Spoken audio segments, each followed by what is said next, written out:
Hello, hello. My name is Mr. Chipman, and I am looking at the 2025 free response questions. We just took this test a few days ago, and here we are answering the questions.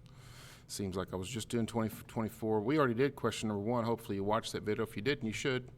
But here we are, question 2. Let's look at it together. Question number 2.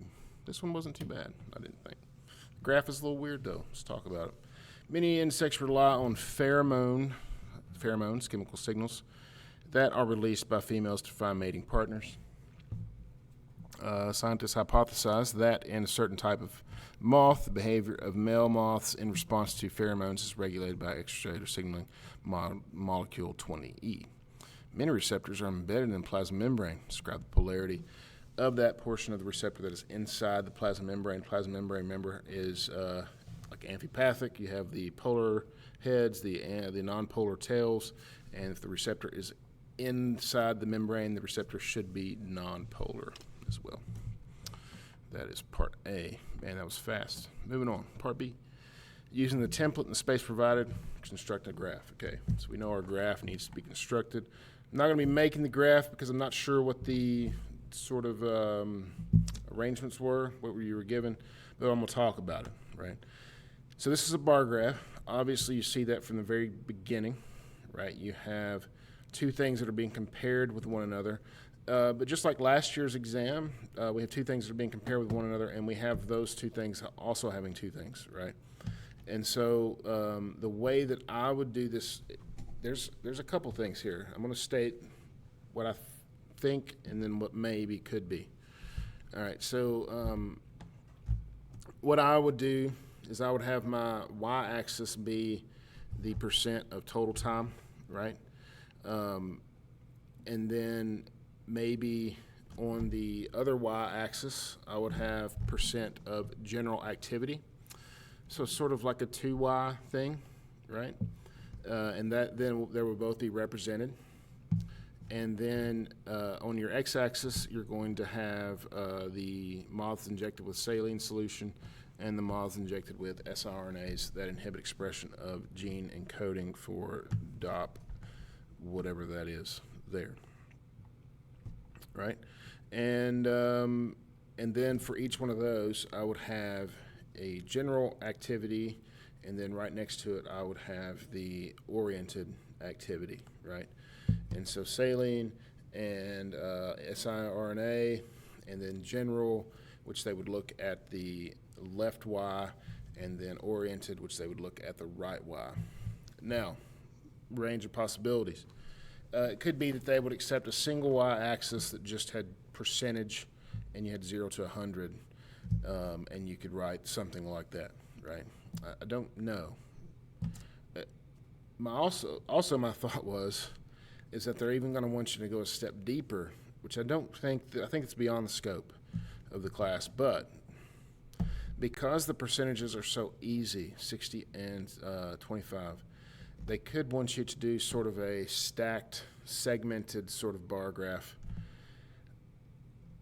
I've never taught that to my students, and so there's that part of me as a teacher that's like, oh crap, I should have maybe taught this to students. But I've never seen it before, and so I don't think that would be the case. I think that a simple 2y axis sort of thing would probably work for this, and it could be that even a single y-axis would work, and having each saline control and then the siRNA having 2 bars with it, similar to what we did last year. I think that would probably suffice. Okay, there's my thoughts on that. Part 2 of part B. Determine the type of activity that was affected by inhibiting the expression. All right, so this is which one was affected.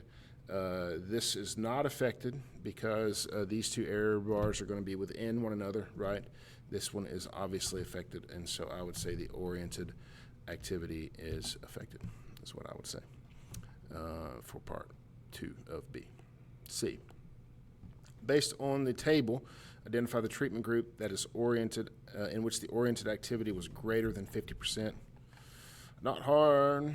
The saline, the control solution. That was easy. Just identify, you just say that and you move on. Just walk away. Just say it and walk away. Part 2. Scientists studied some moths with mutation in the gene encoding the G protein. Mutation prevents GTP from displacing the GDP bound on the G protein based on figure 1. Predict the effect of the mutation in an oriented activity. I don't even need to look at the picture to do this one, but I'm going to look at the picture. Where is it? It's up here. And so basically, if this is unable to be, is that right? Yeah, if this is unable to be sort of displaced, phosphorylated, activated, however you want to say it, then this whole transduction cycle is not going to work. And so predict the effect on orienting activity, it would significantly decrease orienting activity. You don't need to explain why, but it would, because it would break down the pathway. All right. Part D. Use evidence in the information provided to support the scientist's claim. Let's look at the information provided. Expression of the gene encoding DOP-ECR is low in male moths during the first few days as adults, when they are sexually mature. Gene expression is rapidly increasing as moths reach sexual maturity. Scientists claim that increase in gene expression increases the likelihood that males finding females with whom they will mate. Sure. Use evidence from the information provided to support their claim. Well, what happens where you have the orienting activity has a significant increase in the